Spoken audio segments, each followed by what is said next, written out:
And दोस्तों आज हम बात करेंगे इंडिया की मिसाइल कैपेबिलिटी के बारे में। जी हाँ दोस्तों, जैसा कि आप सभी लोग जानते हैं कि हाल ही में कल हमने बात की थी अग्नि प्राइम के बारे में, जो कि डीआरडीओ ने लॉन्च की थी और उसका सफल परीक्षण भी किया था। तो हाल ही में डिफेंस मिनिस्टर राजनाथ सिंह ने डीआरडीओ को कहा है कि अब आप डेवलप करें हाइपरसोनिक मिसाइल टेक्नोलॉजी। देखिए क्या होती है ये हाइपरसोनिक मिसाइल टेक्नोलॉजी और इंडिया कहाँ तक इसमें पहुँच पाया है और हमारे पड़ोसी मुल्क ने क्या कुछ कर रखा है हाइपरसोनिक टेक्नोलॉजी में, ये जानते हैं। सबसे पहले हम बात करें कि हमारे डीआरडीओ, जैसा कि मैंने आपको बताया था कि इसका फुल फॉर्म है defence research and development organisation. Defence minister ने हाल ही में साइंटिस्टों से बात करी और कहा है कि वो हाइपरसोनिक मिसाइल टेक्नोलॉजी पर काम करें। क्या आपको मालूम होगा कि चाइना ने हाल ही में एक हाइपरसोनिक मिसाइल टेक्नोलॉजी के हिसाब से सक्सेसफुल टेस्ट किया था उसके हाइपरसोनिक ग्लाइड व्हीकल से। एक रिपोर्ट के मुताबिक उसने ऑलमोस्ट अपने पूरे ग्लोब को सर्कल कर लिया था, बट कुछ दूरी से या कुछ किलोमीटर से टारगेट से चूक गया था। बात करते हैं कुछ हिस्ट्री के बारे में कि हम कैसे हमारी ये शुरुआत हुई और हम कहाँ अभी हिस्ट्री के हिसाब से कहाँ पे अभी हम स्टैंड करते हैं। अगर बात करें हम पुराने हमारे भारत देश की, जब हम आज़ाद नहीं हुए थे, जो पुराने किंगडम्स थे, अगर सबसे पहले हम बात करें मैसूर की, आपको पता मालूम होगा मैसूर में रूल था हैदर अली का। जो उस समय मैसूर के राजा कहूँ मैं या उस समय के मालिक वही थे, जो उस समय यूज़ करते थे आयरन कैस्ड रॉकेट। ये मिड 18th सेंचुरी की बात कर रहा हूँ मैं। लेकिन धीरे-धीरे से उनके जो हैदर अली के बेटे हैं टीपू सुल्तान, उन्होंने कार्यकाल सँभाला और जैसे-जैसे आगे बढ़े, फिर उनकी मौत हुई, तो जितने भी रॉकेट्स थे उनकी ब्रिगेड आर्मी में सौंप दिए गए और अराउंड 5,000 रॉकेट उनकी सेना में उस समय तैनात हुआ करते थे। लेकिन जैसे हमको आज़ादी मिली तो हमें मालूम हुआ कि उस समय हम इतने काबिल नहीं थे, क्योंकि उस समय हमारे पास मिसाइल कैपेबिलिटी बनाने की थोड़ी तकलीफ़ें थी, दिक्कत थी।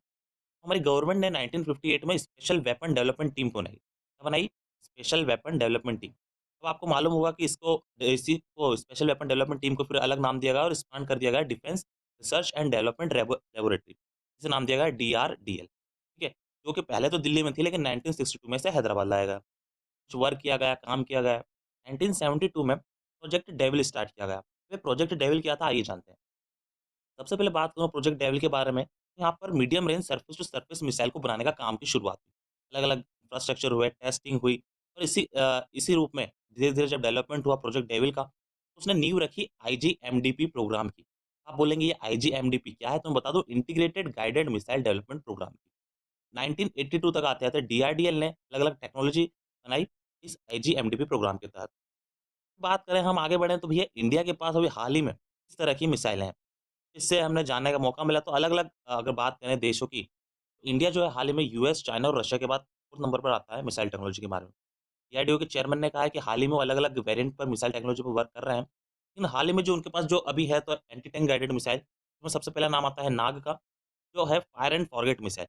फायर एंड फॉरगेट मिसाइल क्या होती है, मैं बता दूँ कि इसमें आप एक बार आपने निशाना साध दिया, निशाना साधने के बाद आप भले ही भूल जाएँ, तो अपने टारगेट को छूकर रहेगी, उसे फोड़-खार रहेगी, ठीक है?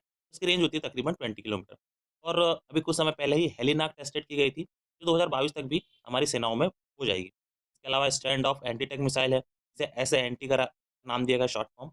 इसकी रेंज होती है तकरीबन 10 किलोमीटर। तो इंडियन एयर फोर्स ने हाल ही में दिसंबर 11 को इसे लॉन्च किया था और इसका सफल परीक्षण भी किया था। उसके बाद हम बात करें surface to surface air missile, जैसा कि मैंने आपको बताया था, surface to surface air missile में जिसमें Akash has already inducted.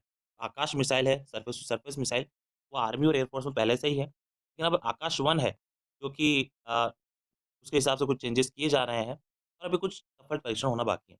Medium range की बात करें तो production of medium range surface to air missile जो है, नेवी ने कंप्लीट कर रखा है, उसका ऑर्डर भी दे रखा है। ठीक है। हाल ही में जब जैसलमेर में वायु से 4 स्क्वाड्रन ऑफ एयर फोर्स का फर्स्ट यूनिट थी, उसे ये मिल भी चुकी है मीडियम रेंज एसएएम मिसाइल और बाकायदा इसका सफल परीक्षण होके ये धीरे से इसका काम चालू भी हो चुका है। तो बात करते हैं short range surface to air missile. Navy ने ये सक्सेसफुली लॉन्च करा है और अलग-अलग एयर टू एयर मिसाइल, जैसे कि मैं बात करूँ तो beyond visual range air to air missile BVRAAM, हाल ही में इसे टेस्टेड किया गया है और अभी कंडक्ट इसकी रेंज तकरीबन 100 किलोमीटर बताई जाती है। तो डीआरडीओ ने इस पर काम करा है और इसे डेवलप किया है और हाल ही में इसे कॉम्बैट एयरक्राफ्ट तेजस में भी लोड किया गया है। ठीक है।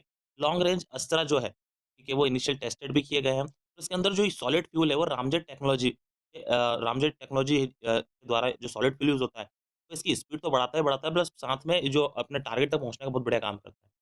एयर टू ग्राउंड मिसाइल होती है। अगर बात करें तो रुद्रम जो है एयर टू ग्राउंड मिसाइल है। New generation anti radiation missile है, ठीक है। इसने हाल ही में अभी टेस्ट क्लियर कर रखे हैं।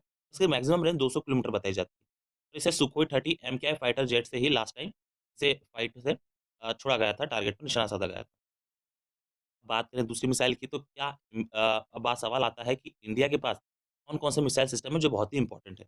अगर बात करें तो 2 मोस्ट इम्पोर्टेंट मिसाइल हैं अग्नि और पृथ्वी। तो अग्नि और पृथ्वी की अगर हम बात करें तो अग्नि की जो रेंज है 5000 किलोमीटर। आप समझ सकते हो 5000 किलोमीटर मतलब ऑलमोस्ट हाफ मोर देन दी मतलब आपका एशिया, यूरोपियन कंट्रीज़ और मोर देन आप ऑस्ट्रेलिया तक रीच कर सकते हो 5000 किलोमीटर में, इस मिसाइल के थ्रू, ठीक है। तो ये बहुत ही बढ़िया मिसाइल है क्योंकि एकमात्र यही मिसाइल है जो हमारी 5000 किलोमीटर की रेंज पार कर जाती है। पृथ्वी की बात करें तो शॉर्ट रेंज मिसाइल है, इसकी रेंज 350 किलोमीटर लेकिन ये बहुत ही सैटेलाइट के थ्रू काम मतलब आप आराम से इससे भी अच्छे स्ट्रैटेजिक पोज़ीशन यूज़ कर सकते हैं। इंडिया ने बा हाल ही में 2019 में इंडिया ने एंटी सैटेलाइट सिस्टम लॉन्च किया था, जिसमें एंटी बैलिस्टिक मिसाइल जो पृथ्वी डिफेंस व्हीकल एमके-2 यूज़ किया गया था इसे लो ऑर्बिट सैटेलाइट तक पहुँचाने में। एक सैटेलाइट को भी निशाना साधा था। इस मामले में इंडिया सिर्फ यूएस, रशिया और चाइना के बाद ही 4th नंबर पर अभी बना हुआ है। बात करते हैं कि हाइपरसोनिक टेक्नोलॉजी आखिर है क्या? देखिए, इस पर काम चल रहा है। अभी इस पर किसी भी देश ने हाल ही में कोई बोला नहीं है कि हम इस पर सक्षम हुए हैं। लेकिन यूएस, रशिया और चाइना इसमें बहुत हद तक काम कर चुके हैं। डीआरडीओ ने भी सक्सेसफुली एक टेस्ट किया था हाइपरसोनिक टेक्नोलॉजी डेमोन्स्ट्रेट व्हीकल एचएसटीडीवी पर सितंबर 2020 में। लेकिन वो कुछ हद तक सफल हुआ था, तो बाकी इस पर काम चल रहा है।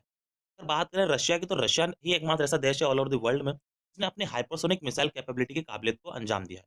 उसके साथ-साथ चाइना है जिसने अपने एचजीवी कैपेसिटी व्हीकल से इसको भी अंजाम देने की कोशिश की बट वो कुछ किलोमीटर से इसमें चूक गया। लेकिन जब यूएस है, यूएस भी अभी परेशान है क्योंकि उसके पास भी अभी इस तरह की कुछ टेक्नोलॉजी आई नहीं है। उसका फ़ायदा ये है कि ये टेक्नोलॉजी ऐसी है कि कोई भी गाइडेड मिसाइल सिस्टम जो डिफेंस सिस्टम होता है इसे छू भी नहीं सकता। कि जो हाइपरसोनिक मिसाइल होती हैं, हाइपरसोनिक मिसाइल इतनी तेज़ होती हैं, वो आपकी आँखों से ओझल जाए। मतलब ये इतनी होती है कि 1 माइल पर सेकंड ऑलमोस्ट 2 से ढाई किलोमीटर मतलब 1 सेकंड के अंदर ट्रैवल करती हैं। आप समझ सकते हो कि कितना किलोमीटर ट्रैवल कर सकती है 1 आवर में। मतलब 10,000 15,000 किलोमीटर पर घंटे की स्पीड से अगर कोई मिसाइल दागी जाएगी आपके ऊपर, यकीन मानिए 1 घंटे में मतलब आपकी दुनिया मुट्ठी में है। राइट? आप समझ सकते हैं। तो इसी के ऊपर सवाल किए गए लेफ्टिनेंट जनरल वीके चतुर्वेदी से, जो कि रिटायर्ड आर्मी आर्टिलरी के मुखिया थे। उन्होंने बताया कि जो पहले एपीजे अब्दुल कलाम हैं, जो कि हमारे राष्ट्रपति भी हो चुके हैं। उन्होंने पृथ्वी, अग्नि और फिर ब्रह्मोस जो कि 2.5 से 3 गुना स्पीड ऑफ साउंड से तेज़ चलती है। फ़ास्टेस्ट थी उस समय की। आपको मालूम होगा 1998 में जब हमने पोखरण ब्लास्ट किया था तो हमें क्रायोजेनिक ईंधन देने से मना कर दिया गया था। दुनिया ने हमें नकार दिया गया था। कलाम साहब ही एकमात्र ऐसे थे उन्होंने कहा था हम क्रायोजेनिक ईंधन खुद बनाएँगे ताकि हमें किसी पर डिपेंड होने की ज़रूरत ना पड़े। ज़ाहिर-सी बात है अग्नि 5 और अग्नि 6 अग्नि 5 तो रेडी हो चुकी है। लेकिन अग्नि 6 और अग्नि 7 पर काम चल रहा है ताकि हमारी रेंज और बढ़ सके।